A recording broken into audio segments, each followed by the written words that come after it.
Demak, assalomu alaykum. Ushbu kursimiz R dasturlash tili yordamida data science, data analysis va machine learning elementlarini o'rganishga qaratilgan. Demak, kursda data science ni R dasturlash tili orqali o'rganishni qadam-qadam boshlaymiz. Demak, bu Python ga alternativ sifatida qaraladi R dasturlash tili va asosan statistik hisoblash va tahlil, prognozlashtirish uchun ishlatiladi. Shuningdek, data visualization, ya'ni ma'lumotlarni ko'rgazmali qilish uchun ham ishlatiladi. Demak, kursimiz mana bu kitobga asoslangan, Rafael Irizarry tomonidan yozilgan. Barcha havolalarni qoldirib o'taman. Demak, biz boshlasak bo'ladi. Birinchi bo'lib download R Studio deb yozamiz. Birinchi linkga kiramiz. Demak, R Studio bu R dasturlash tilini ishlatish uchun demak interfeys desa ham bo'ladi. Uning uchun biz birinchi navbatda R ni o'zini olamiz. Menda Windows install for the first time.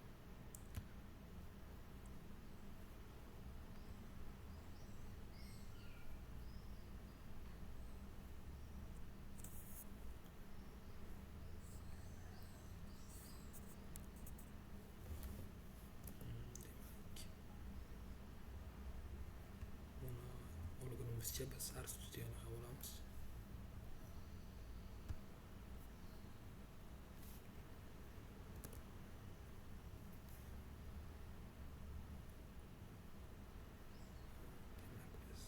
Birinchi R ni o'rnatib olamiz.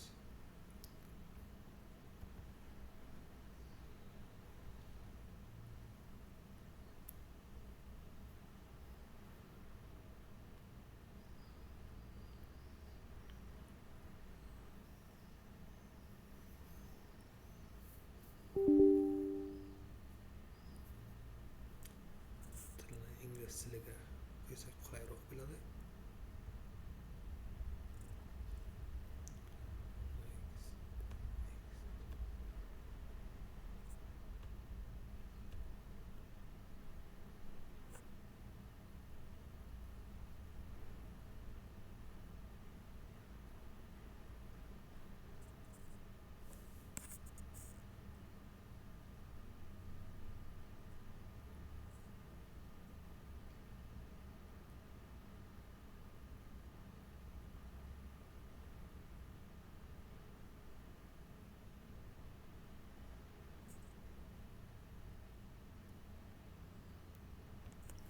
Biz R ni o'rnatib oldik.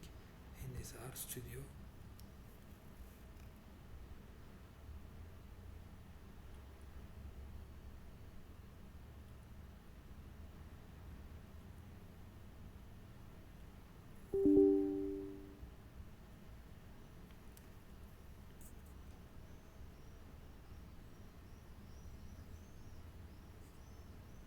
demak, bu o'rnatilguncha biz boshqa ishlarni ham qilsak bo'ladi. Masalan, sizlar R ni o'zini ko'rsatishi mumkin. Proyekt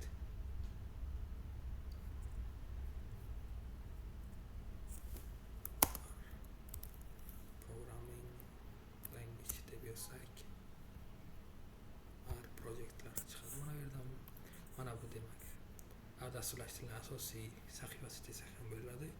Bu yerda har xil documentationlar topsak ham bo'ladi. Masalan, manualdan HTML masalan. Mana bu yerda har xil dokumentatsiyalarni ko'rishimiz mumkin. Xohlasangiz PDF formatda ham bor. Mana hammasi bepul. Demak, hali o'rnatilmadi.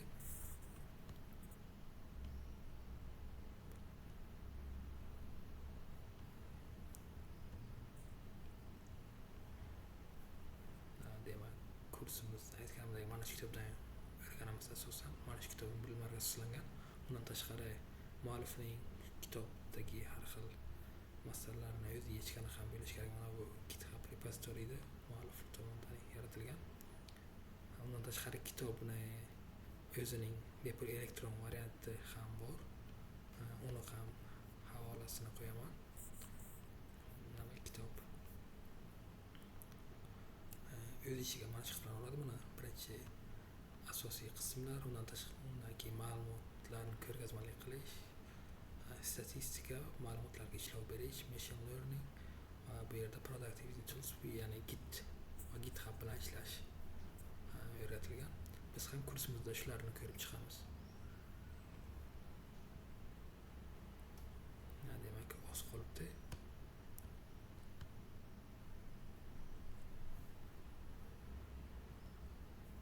Bungacha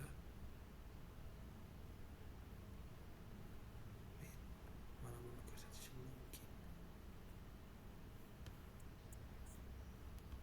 Demak, R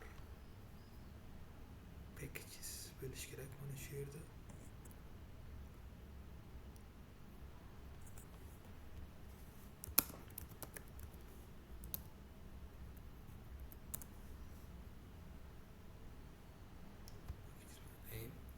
Mana bu yerda demak packagelar, library desak ham bo'ladi. Mana shu yerdan ko'rsangiz ham bo'ladi. Masalan, DS Labs. Biz asosan mana bilan ishlaymiz hozir. Mana dataset functions game. Bu DS Labs da ma'lumotlar mana shu package ichida hisoblanadi, ya'ni tayyor ma'lumotlar, ya'ni datasetlar mana shuni ichida biz mana shu va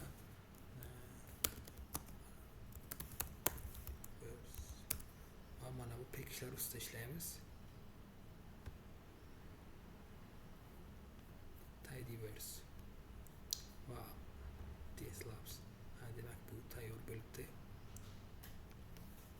Demak, studioga kiramiz. Birinchi marta kirishda shunday biroz to'xtalishlar bo'lishi mumkin.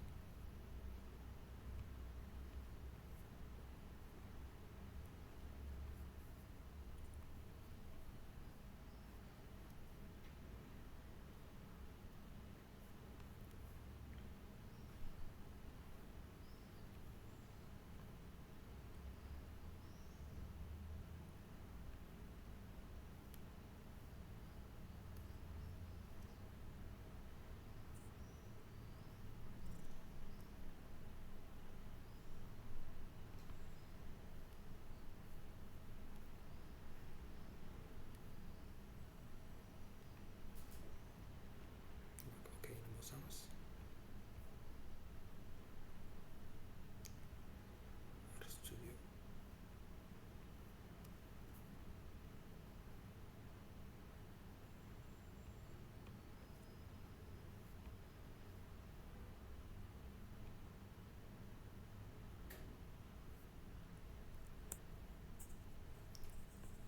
Demak, mana shunday holatda bo'ladi. Birinchi marta kirganingizda mana bo'lmasligi mumkin.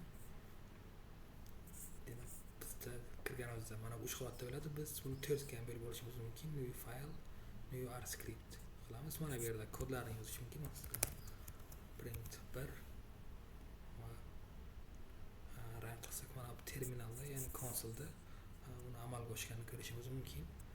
Mana bu yerda esa fayllar saqlab qoladigan directory desa ham bo'ladi. Mana bu yerda esa environmentlar bo'ladi.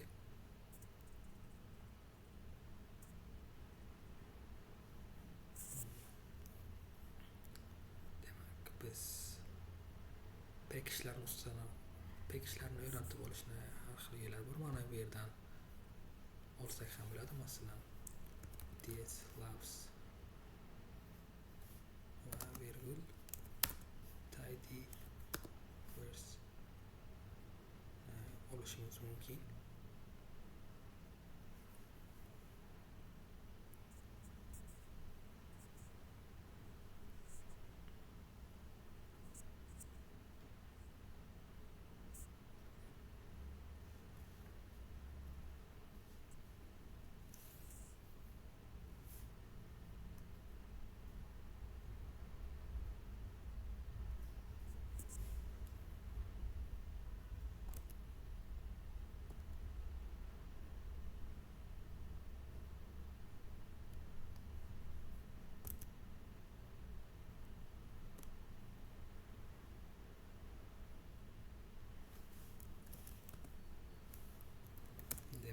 bularni shuni ham ustida yozishimiz mumkin.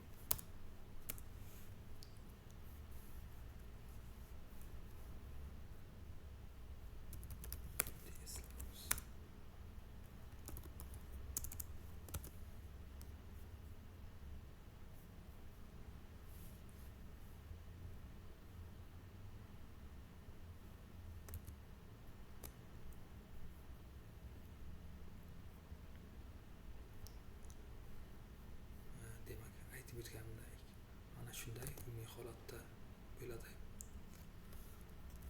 Xohlasangiz mana bu yerda ham yoza olasiz. Mana DS Labs va buni ishga tushirish uchun Ctrl Shift Enter ni bossangiz bo'ladi. Ctrl Shift Enter ni bossangiz butun hamma kodlar birato'la ishga tushadi. Mana bu yerda esa qatorma-qator ishlatish mumkin. Masalan, print 2 qilsangiz, print 1 bo'ladi, va keyin libraryni yuklab oladi. Va print 2 mana bu qatorma-qator ishlatish. Ctrl Shift Enter ni bossangiz esa hammasi birdaniga ishlaydi.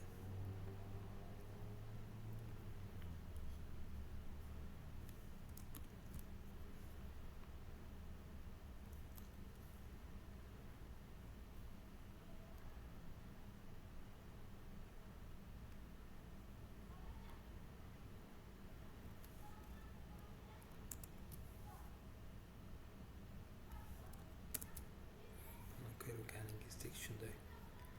Demak, biz birinchi ko'rgazmamiz mana shunday, birinchi video darsimiz qanday qilib o'rnatib olish haqida bo'ldi.